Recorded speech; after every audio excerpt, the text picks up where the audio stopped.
Right, so we're here inside of shot 50. So let's grab some of our materials. So I probably want to grab the peanut material from the shot that we did here. So we already have a nice peanut material for that one. Probably want to grab the chocolate material from this shot, because it's going to be probably somewhat similar to shot 30. So let's just go to shot 30. Turn off auto update.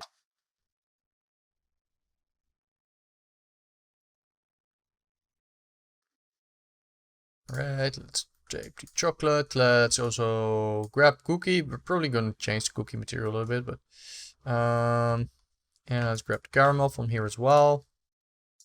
Let's go over there. And why is it not grabbing the caramel? I also want the caramel. Caramel. Alright, let's assign these materials. So again, chocolate, cookie, cookie, peanuts, caramel. Alright. And also our debris piece. Yeah, we need to assign it on our actual object here. So where's that one? Peanut instance. Let's assign cookie. Let's turn. Now we can leave tesselation off for that one, I think. Some other parameters. Let's think a little bit. What else do we need? Oh, we need the ROPs from one of our nodes. So let's grab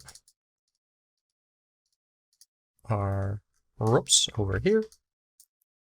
I guess we could grab the loop def one as well. Right, like that. Let's grab our camera. Shot 50 camera. And then let's do some basic configurations. So let's do cookie, enable tessellation, a little bit of displacement. And I guess we could just press render and see what's gonna come rolling out. We do need to change some stuff, by the way, because we want the inside of this thing to be a little bit displaced. And now that I'm looking at it, I probably want to add some more geometric detail in this as well before we do some other stuff. So I might want to do that first. So I guess let's go into the chocolates, and where does it get fractured? So we have this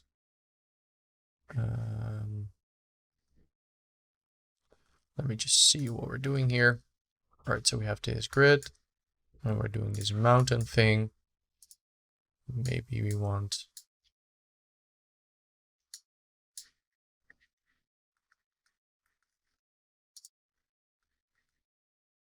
maybe something more like that.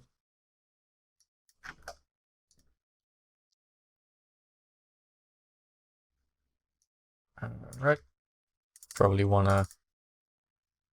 Do we focus this already? Let me check on the. Right. Let's focus the chocolate, because we don't. Else it's gonna recompute that on every single frame, which we don't want. So let's choco fracture. Whoop.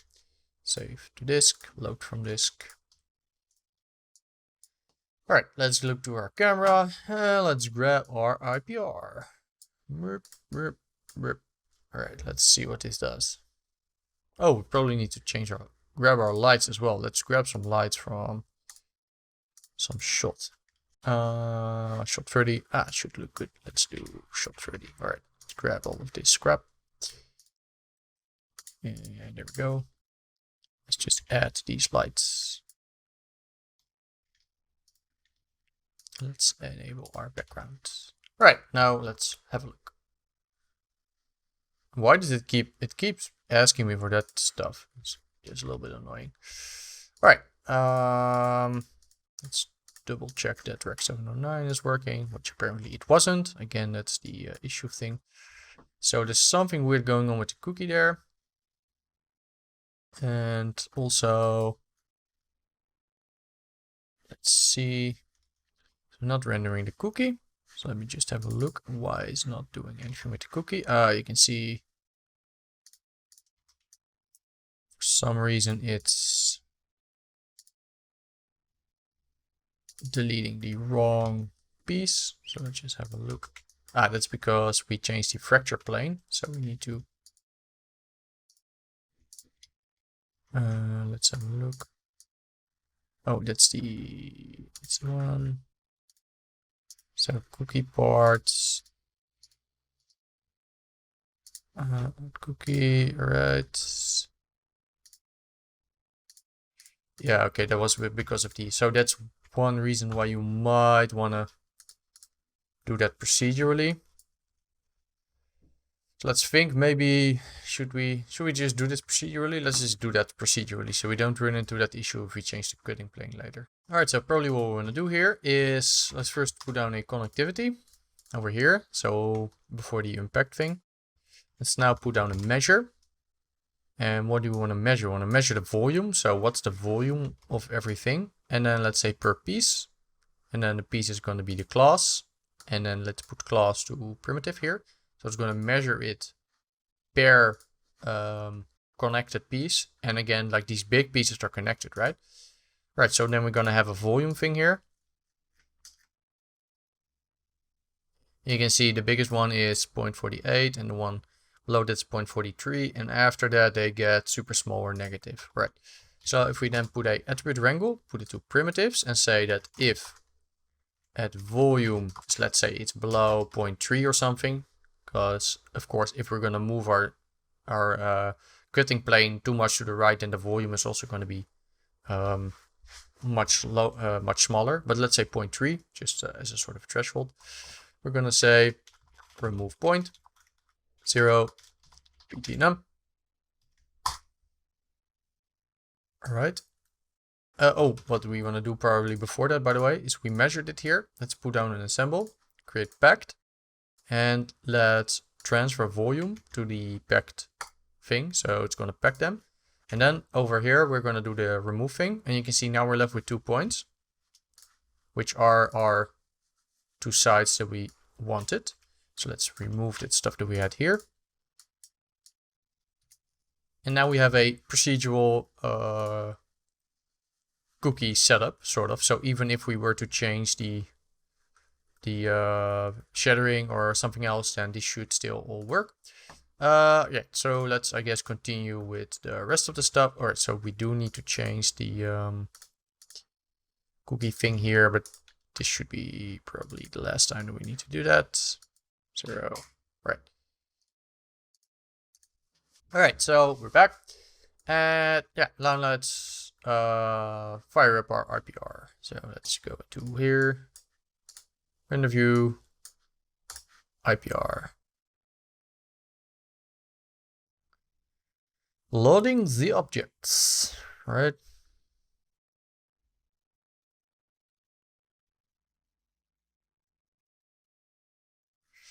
Okay, that is a very extreme. So let's go into cookie and let's put that to 0.01.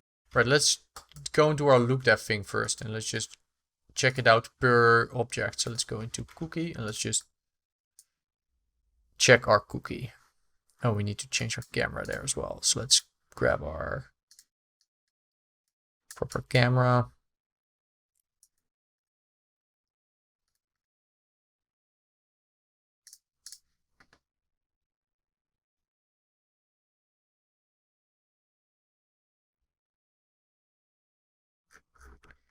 Right, so that's looking very strange. Let me disable displacement for now to see if it's actually the displacement that's causing this or if it's something else. Right, looks to be something else. Okay, we were deleting something there. Okay, so it wasn't grabbing the correct thing. All right, so let's just play now. All right, so that's looking quite okay. Let's enable displacement. Now we can probably increase the displacement.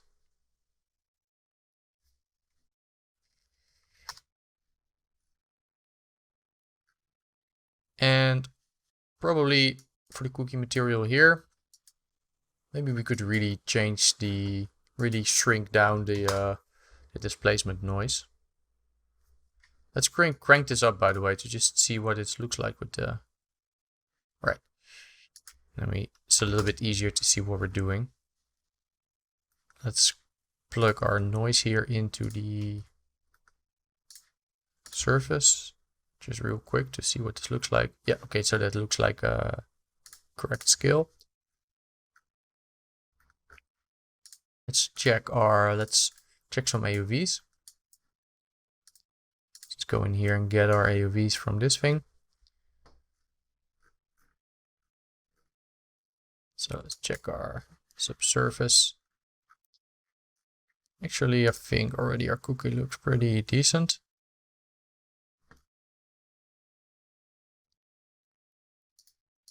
I think maybe you want to take out the color just a little bit here, or maybe we don't.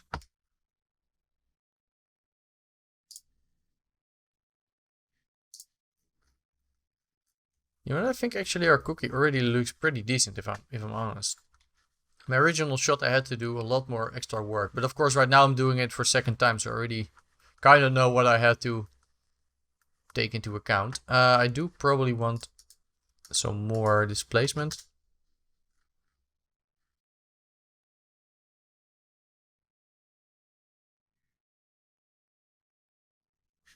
Maybe I think I'm gonna add some smaller details here. So I'm gonna do a displacement blender. I'm gonna copy and paste this thing. I'm gonna have the base layer be this displacement, and then the second one is gonna be this one. I'm gonna really change the scale here quite a lot, so make it a lot smaller. I'm gonna plug this one in. And let's put it to additive, blend it in a little bit.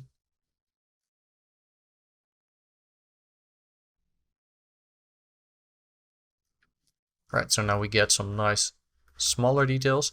Probably need to change the sampling a little bit on this thing, but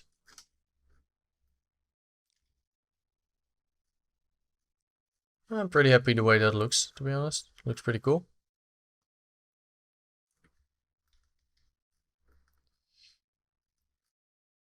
Right, so maybe let's check our main thing again.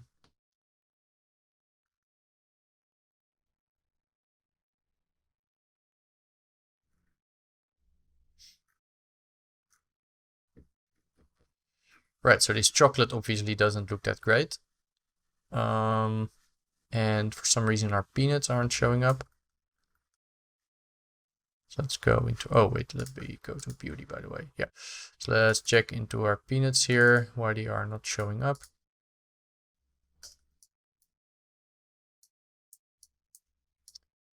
What is up with that weird sphere thing?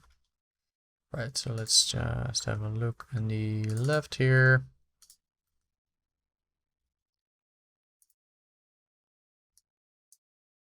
Okay, so something is not fracturing properly there. Let's go into peanuts.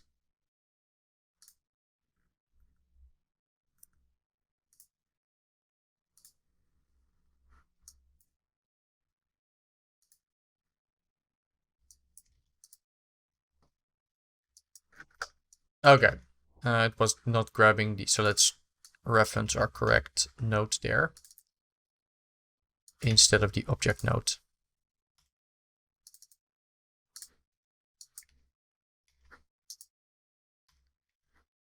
So that at least it doesn't break. All right. So let's go back to our RPR.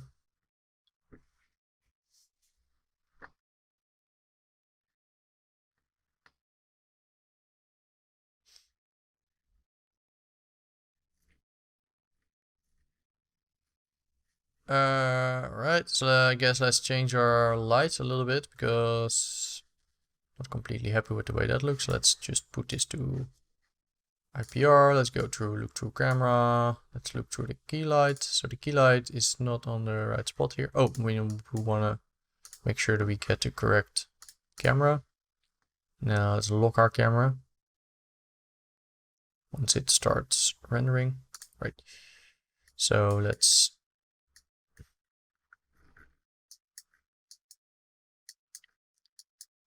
put like the light over here.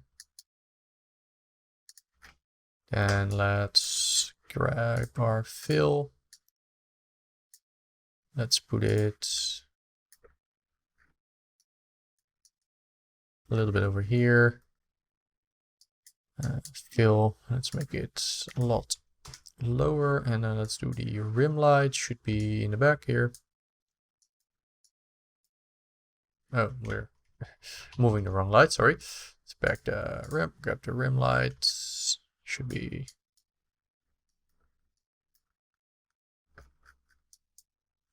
somewhere over there. What's up with this? So let's just turn them all off and then look through them one by one. So key over there, let's make it smaller. Then increase it a little bit. That looks pretty cool, but I want it to be a little bit higher up. Probably a little bit in the corner. Something like that. Red looks good. Let's check the fill light. Oh, fill light was already on. Let's increase it. Yeah, we want that to...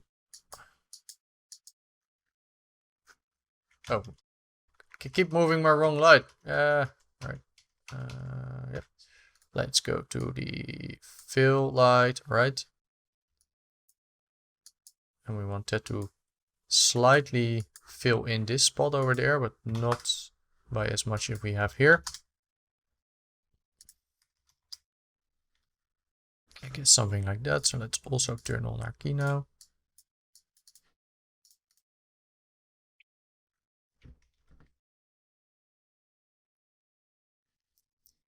And maybe we want our fill to also be a little bit more here, so it also fills up this spot a little bit. Right, rim light. Let's turn off this stuff. Boop.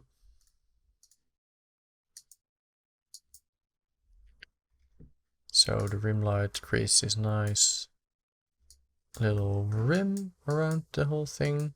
All right, something like that. Looks cool. And let's see, yeah, the light dome. Yeah, just adds a little bit of stuff. All right, so let's turn everything back on.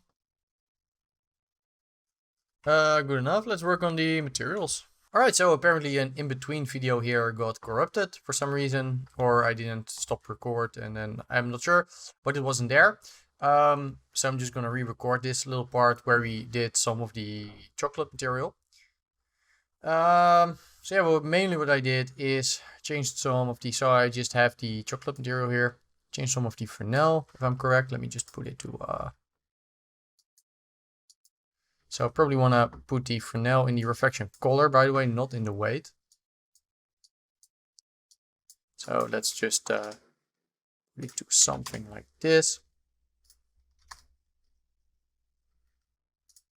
And kind of what we also want to do is, and because we did that, by the way, we can also change the, we have some more control over here. But what we also want to do is add some displacement on this chocolate. So let's add some displacement. Can put that in there. So let's do a maxon noise. Let's do a triplanar. And let's plug it in there. Maybe we want to check our surface first. So our maxon noise first. So like a little bit of displacement can add some nice additional details to this. So let's check our noise here. I think, which one did I use? Let me just go through. Yeah, stipple looks quite nice. So let's maybe make that one a little bit bigger. Maybe something like scale it in like this. Maybe scale it up a little bit to kind of make it look sort of like, what do you call it? Yeah, like just displacements in the material, like bulges or something. I know that sounds nasty, but kind of like, yeah, I mean, you know what I mean.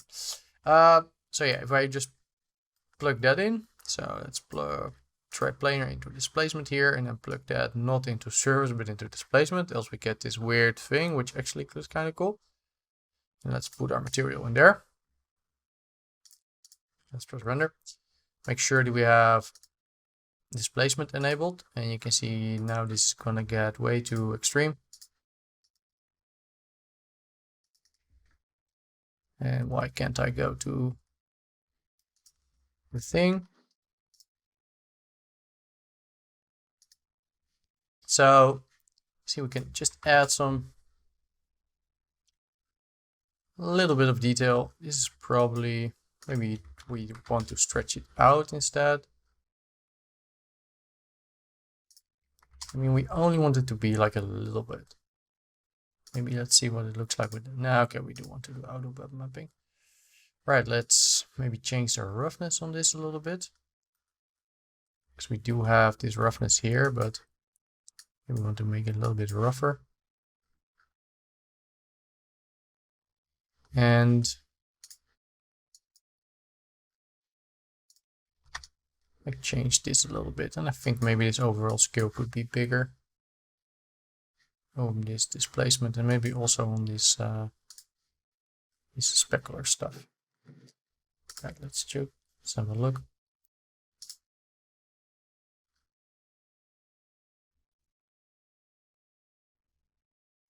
Right, you can see it's kind of gets this sort of imperfect kind of look that it would have. Like, probably if you were to do it for a client, they want it to be perfect, but I just kind of like having some imperfections and stuff. I generally just think that looks better. So kind of depends what you want to do. So another thing that we want to do is we want to add some additional detail in here in the chocolate. So what we want to do there is, let's go make a wrangle. You can see I already did it because of yeah, the recording issue. But make a wrangle, put it to extrude side. So extrude side is, if you remember, we did that during the initial shot. We do not select it. You can see that's this part. We want to add an attribute in there called disp. So stands for displacement. Right. And then that attribute we can use in the shader. So let's make another maximum noise here. Let's just plug it into surface. Let's just disconnect everything, put it into surface, just to see what it looks like. I'm checking this, by the way, with the look depth thing that we made. And we want like a very small noise. So like maybe something like this is cool. Yeah, so I think maybe something like this could be. So what we want to do is we want to use that in displacement. So we want to make a second displacement. So again with triplanar, I want to put it in there. We want to make a displacement blender. Put in base material here, then the secondary material. And then this will allow us to blend between certain stuff. And we can do that by an attribute. So if you type redshift point attribute, and then call this attribute, so disp, and let's put it in there. So probably if I put this in here in the, so this is not going to work, but if I put it into a color, absolute color, and then into surface, probably if I, does this work? Yeah, you can see then we get a white thing here in the viewport where this attribute is. So instead of doing that, we're going to use it to mix our displacement in. I'm going to do it additively. So we're going to only mix it in where those edges are. So let's now mix in our material, and let's mix in our blend stuff. And now you can see what's going on here. So if we look at the edges,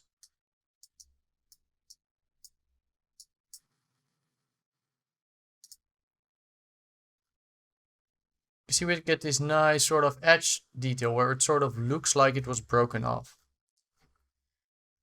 All right, so let's just look at our main thing.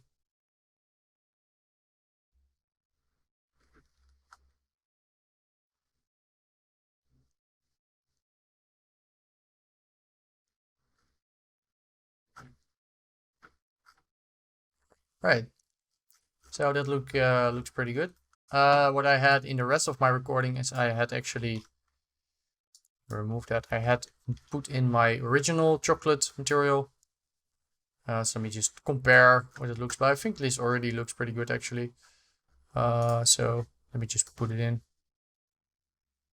See what the difference is. We can always do. This is the new one that we made. Let me check my original.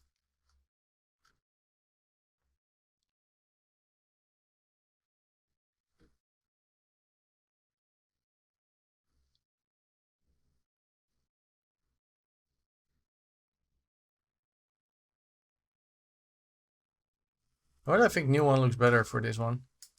Probably depends on the lighting as well. So let's just put that one in. Just remember in the rest of the recordings it's going to be this one. Alright, and then what we did is I turned off all of these lights. So turn them all off. And then we're going to continue with the rest of the recordings because this was all that was missing. And let's enable them one by one. So let's check fill.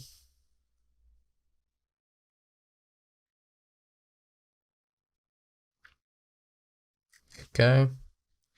Let's check key.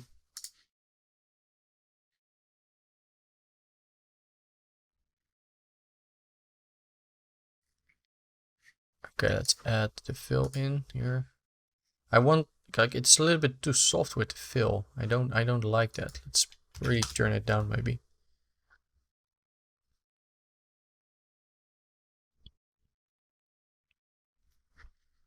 Maybe we should move it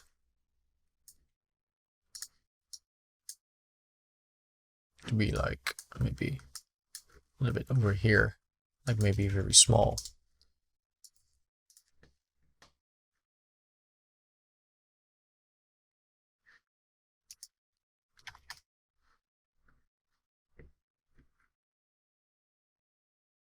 Right, let's add the rim.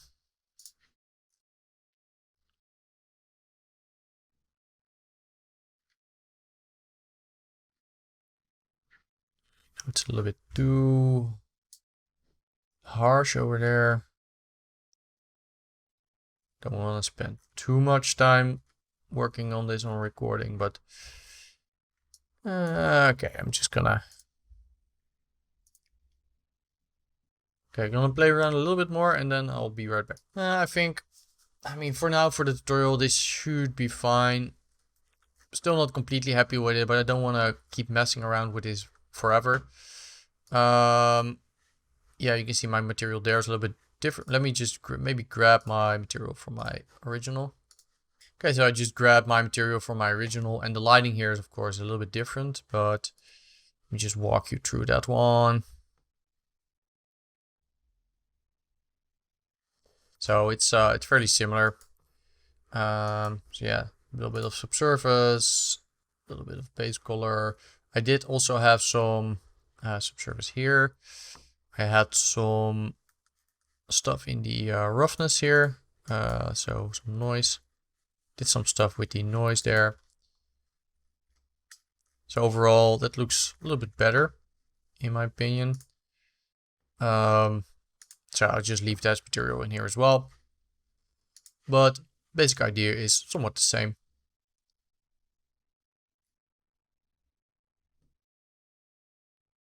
So let's just have a look at that.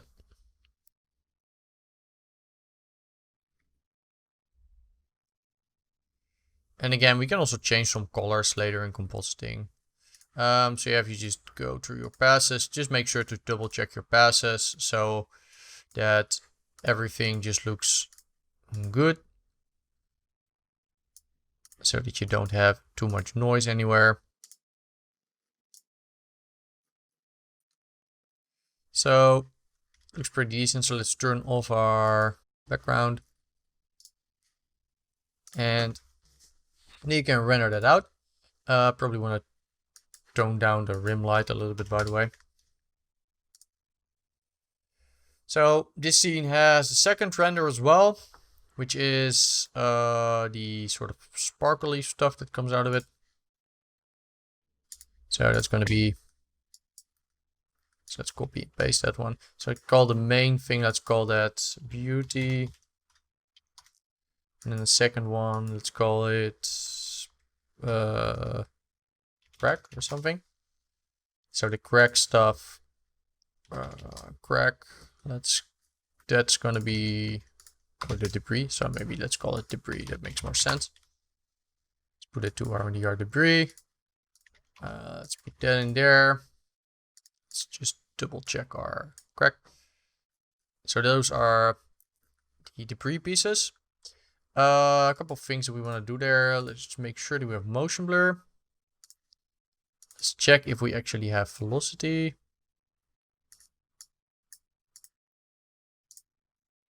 We do, so that's good. So let's put it to mesh deformation motion blur from velocity attribute. And another thing that we want to do is for these things, I did render them with depth of field.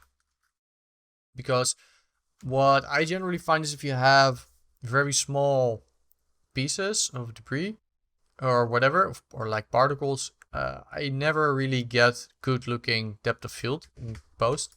So I am going to be rendering that in compositing. So let's set up some depth of field for that. So let's make a null, call it focus. And now we need to tell our camera to focus on this null. So then we can say where do we want our focus to be. So let's put our focus area, what should actually be the correct, it's actually the good location. Then go in our camera, go to redshift camera, go into depth of field, enable depth of field.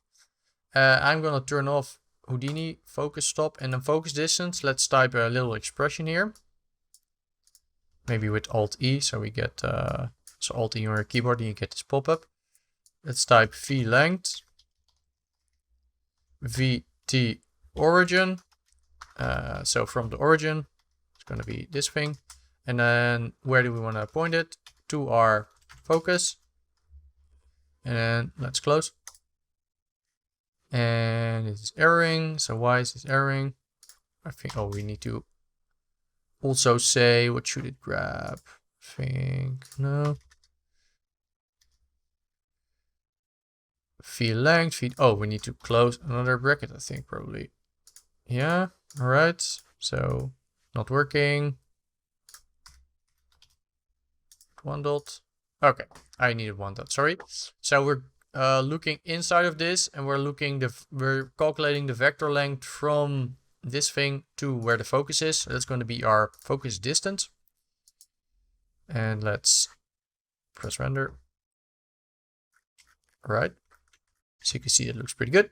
Probably want to change the COC radius a little bit to be a little bit less extreme. And then on this thing, we really need to crank up the unified samples. So let's do 16 and 128 maybe. 512. So we get some nice crisp depth of field. So we just go through that. But we need to turn on sub-level mesh updates, of course.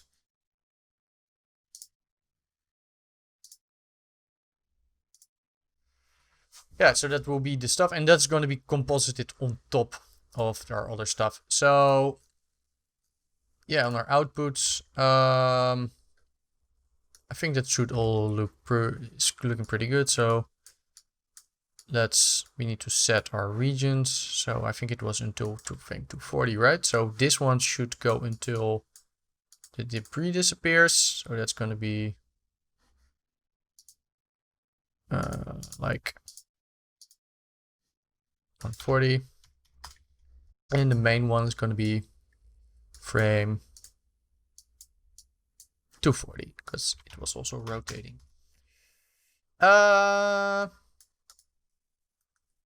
Yeah, well, essentially that's it. That's yeah. You can render all of that. Let me just render one frame for now. So let's render this frame. Oh, and we need to make sure that our camera is correct resolution. So, because else it's not gonna output correctly. All right, render to disk. Oh, what we probably need to do is, because we don't want depth of field in our main scene, so maybe what's smart is to turn off this depth of field here. Let's make it take. So let's make it take, add take, call this depth of field. So with takes, you can sort of on specific ROPs, for example, include only certain parameters. So let's say what we can do now is on our camera, say right click, include in take, enable it. And then let's go back to our main take. And then on our crack here, let's put it to, where is it again? So there should be a, oh yeah, render with take depth of field. And on this one, render with take main. All right, so let's just have a look what it will look like. So if we now render our main take,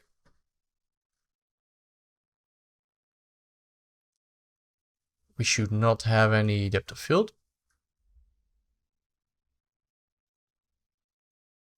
So you can see no depth of field.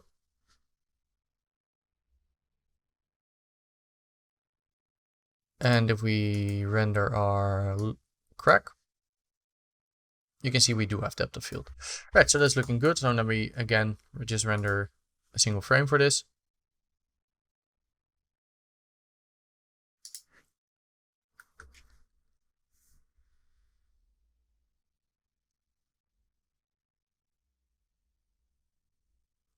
So there we go. It's gonna do its thing. So one thing that you need to know if you're gonna render this, so there's multiple ways to render inside of Houdini. So just the default thing is to render, for example, just with these nodes. You can also use something like deadline. So if you want to use deadline for that, I just check out, you search on YouTube for how to configure deadline render management. That's a video by me. It teaches you how to set up deadline and use it inside of Houdini. So what deadline will allow you to do is to submit ROPs or whatever to deadline, and then in deadline it will be queued up as different jobs, and then they will render one by one. So that's generally how I render. That's also nice, like if your PC crashes, for example, and your or like if Houdini crashes, it will just fire up a new instance. So then it won't matter if it crashes overnight. It will just continue, like start up a new instance and keep rendering. If you don't have, and deadline is free for up to 3 machines, by the way, so you can even run it on just your local machine. Anyway, if you don't do that, and you just want to render inside of here, what you can do is just put a merge, or you can merge these two together. Then on each one, you need to disable on main tab, non-block current frame rendering, else it will not render them both. And then you can go click on the purple button here, and you can put them either to node by node or frame by frame. So if I were to frame by frame, then it will render frame 1 on this one, then on this one, and it will render 2 on this one, 2 on that one, 3 on that one, 3 on that one. If I put it to node by node, it will first just complete this one and then go to the next one. So let me just put both to single frame rendering so you can see what that will do. So I'm just going to put it to frame by frame, press render.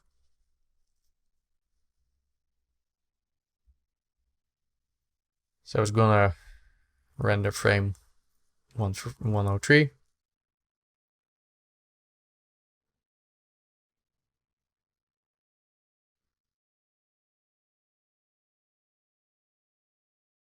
Takes a little bit, but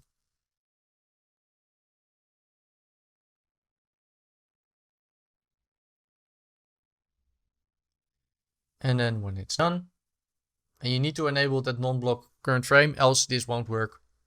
Else it will just error or not continue to the next node. So just keep that in mind. So once this is done, it should move on to the next one.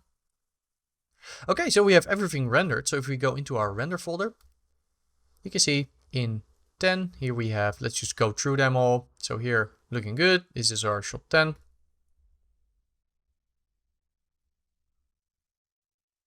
Shot 15. Pretty good. Let's go into this one. Looking good as well.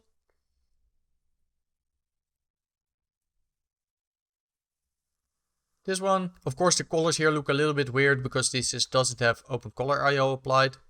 So just keep that in mind. But that's not gonna be a problem once we put it into compositing. So this one has the background in, so I did something wrong there. We wanted to render without the background, but don't worry, you can just render yours without the background.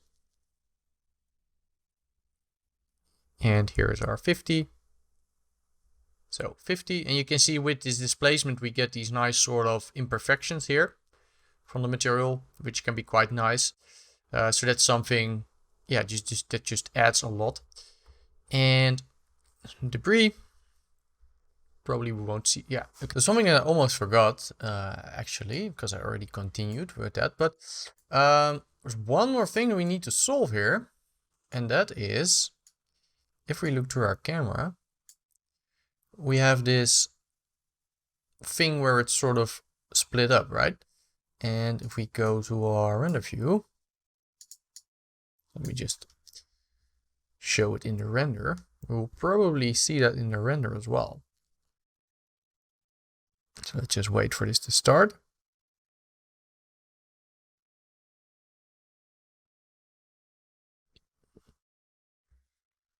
So yeah, probably need to tweak the material a little bit as well, because it looks a little bit weird from this angle. Anyway, what you can see here is we have this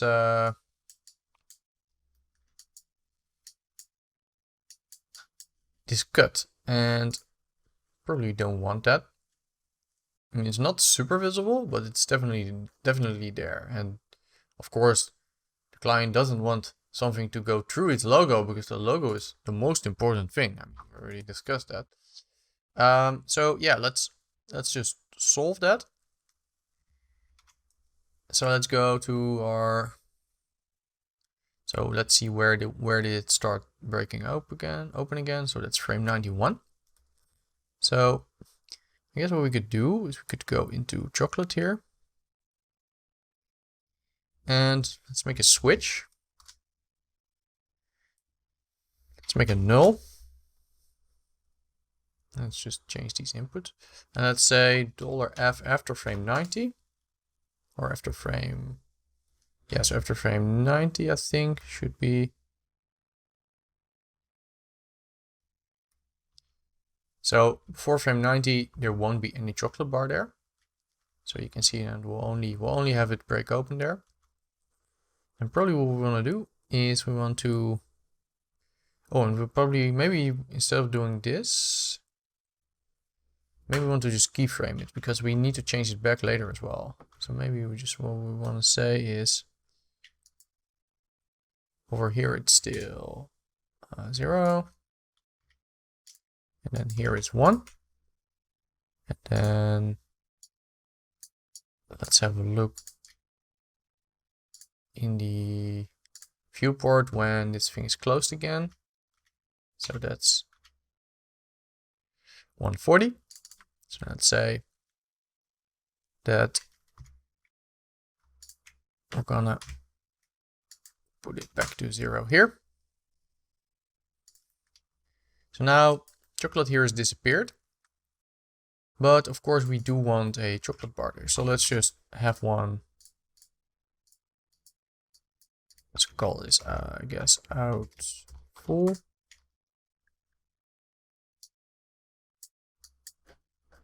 So that is the one that splits. So let's go to one before we do the boolean. So it's going to be this one. So before we do the boolean.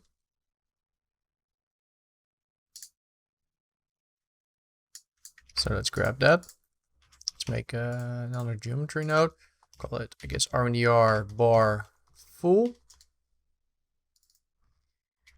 Object merge it in. Let's link it also to this thing, because we do need to have some transform, pivot transform. We don't need to do that. Yeah, so let's just have a look what it will look like in the beginning first. Let's add a switch here maybe. Let's do the same with this thing.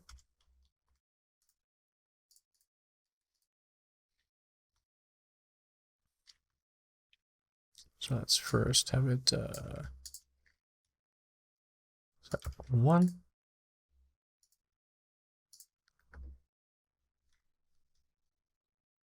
Oh, we need to change. Need to be 1 frame ahead.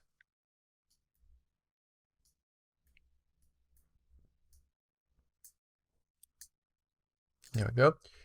So now we will have a full bar here, and then it'll break open after that frame. And then we need to do it the other way around over here.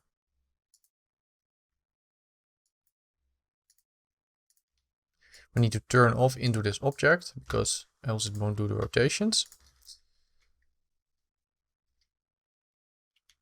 So now you can see it will swap the model back.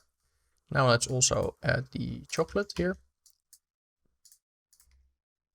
No. That one. Yes. All right. So now we should have, in the beginning, we should have a clean bar. Let's just press render.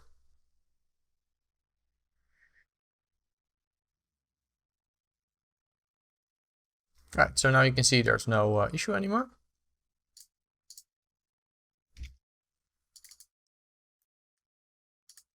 So after you've done that, you can do your test frames. Of course, don't render an entire sequence yet. That's with every thing that I'm pointing out. Always do these still frame renders, and then you composite. So you try to composite with your still frames, and then once you're in the composite, you're happy with the look, and then you go back, and then you go render these entire sequences. So, like I pointed out here, so you only do the entire sequence after you've tried some frames in compositing. Like, it doesn't make sense to do complete full renders and doing composite. Well, sometimes it does. Like I mentioned before, I try to render as much overnight as I can. So sometimes I do have these sequences and I just try them out as an entire thing. But like if you're working, what you can often do is just have a compositing program like Fusion or Nuke open, just crank out renders, replace the render in composite, try it out, go back to 3D and kind of use it back and forth between the programs. I didn't do that in this instance in this course, but that's something you probably might do in production. So yeah, that's all of our renders done. Everything is set up. So right now, I probably suggest to start compositing with some single frames. So that's what I'm gonna do, and then later you can do the entire sequence. For compositing, so we're gonna go into the compositing now. I am not going to be showing every single shot composited because this is not necessarily a compositing type tutorial. I'm gonna run you through one shot to set up all of the compositing because the composites are quite similar throughout all of the shots, but of course they each have their own problems and stuff. So in terms of compositing, I'll leave it up to you. Like you can do all of them. I'm just gonna pick one. So let's see which one might be nice. So I guess we could composite maybe. Let's maybe do this one because this one has all of the elements. So this is chocolate, caramel, cookie, and some peanuts at the end. Or we could do this one, but I think this one is more in line with some of the other shots. So yeah, just composite that one. I'm gonna be using my original renders for that because I have an entire sequence from that. But yeah, so let's head into the next chapter where we're gonna be doing the compositing, and after that we're done, and then we have a super cool commercial, and then you finally run through an entire production process.